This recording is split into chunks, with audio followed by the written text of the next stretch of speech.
Abort करा दिया। कुछ दिन के बाद फिर जब वो बच्ची थोड़ी ठीक होने लगी तो उसके पिता ने फिर हैवानियत दिखाना शुरू कर दिया और लगातार उसके साथ दुष्कर्म करता रहा।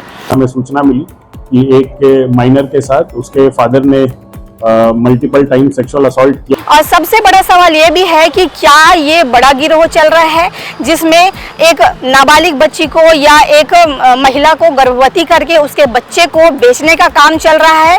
ये सब नर्सिंग स्टाफ एंड एक एम्बुलेंस ड्राइवर प्लस एक एसएस हॉस्पिटल के जो मैनेजर होते हैं ये हैं। और ये जो पूरी डिलीवरी हुई है ये वासुदेव हॉस्पिटल रायपुर में हुई थी।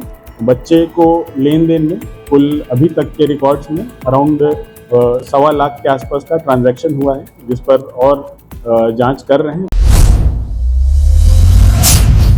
पिता क्या होता है उसकी परिभाषा मुझे बताने की ज़रूरत नहीं है। पिता अपने बच्चे के लिए जी जान लगा देता है, उसे पढ़ाने के लिए, उसे लिखाने के लिए। लेकिन मैं एक ऐसे कलयुगी पिता के बारे में आपको बताने जा रही हूँ जिसकी हैवानियत सुन करके आप भी दंग रह जाएंगे। नमस्कार, मैं अर्चना और आप सनातन न्यूज़ देखना शुरू कर चुके हैं। खबर मैं आगे बताऊँगी ज़रूर आपको, लेकिन आप चैनल को सब्सक्राइब ज़रूर कर लीजिएगा।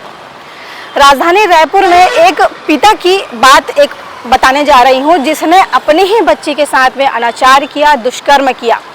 पिछले 3 साल से वो लगातार अपनी बेटी के साथ में दुष्कर्म कर रहा था और अपनी ही बेटी को डरा धमका कर रख रहा था कि अगर उसने इस बात को किसी को बताया तो वो उसे जान से मार देगा।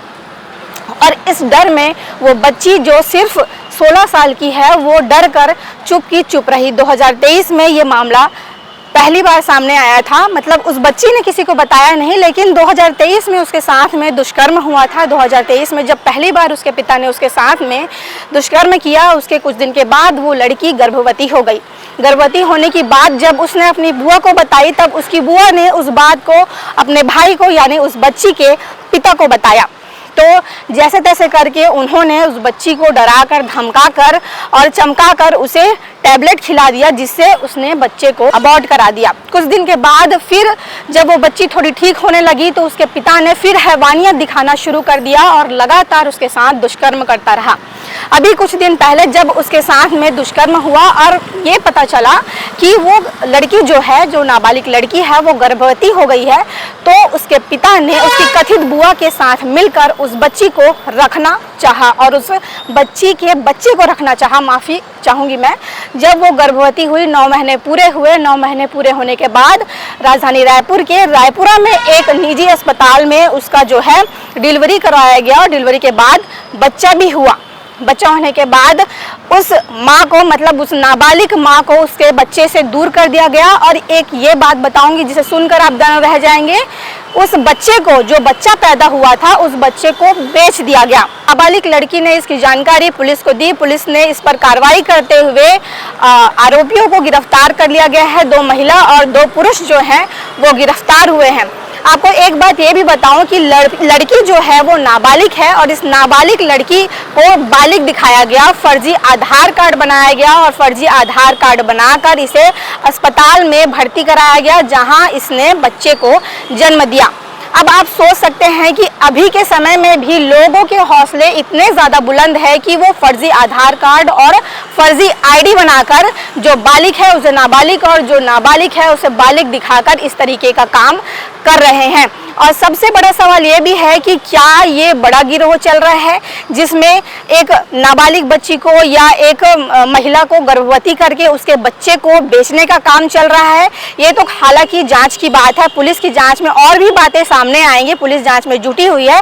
आप इस विषय को लेकर के क्या कुछ विचार रखते हैं उसे कमेंट बॉक्स पर जरूर लिखिएगा। चैनल को सब्सक्राइब करिएगा। धन्यवाद। कल दिनांक 17 अगस्त 2026 को पुलिस थाना न्यू राजेंद्र नगर में हमें सूचना मिली कि एक माइनर के साथ उसके फादर ने मल्टीपल टाइम सेक्सुअल असॉल्ट किया है। और इसकी जैसी शिकायत आई, इसमें पॉक्सो के तहत और बीएनएस के तहत धाराओं में अपराध कायम कर उसको हिरासत में लिया गया तत्काल। और आगे और पूछताछ करने पे ये मालूम हुआ कि जो माइनर है उसने जनवरी महीने में एक लड़के को जन्म दिया था, जिसको कि 4-5 लोग मिल करके एक फैमिली जो कि पखांजूर में रहती है उसको इन्होंने बेचा है। तो इस पूरे मामले पे छानबीन करके आज दिन भर में हमारे सभी जितने भी आरोपीगण हैं उनको हिरासत में लिया गया है। एक दो लोग बचे हैं जिन्होंने बच्चे के डिलीवरी के टाइम जो डॉक्यूमेंट्स बनने होते हैं उसको फॉर्ज करके जो पेश किया था। तो इसमें मुख्य रूप से जो आरोपी जिनको अभी गिरफ्तार कर रिमांड पर भेजा जा रहा है उसमें पीड़िता के पिताजी हैं, पीड़िता की बुआ है, रोहित कुमार राय है, साहेब मंडल है और योगिता राय है और बरखा वर्मा।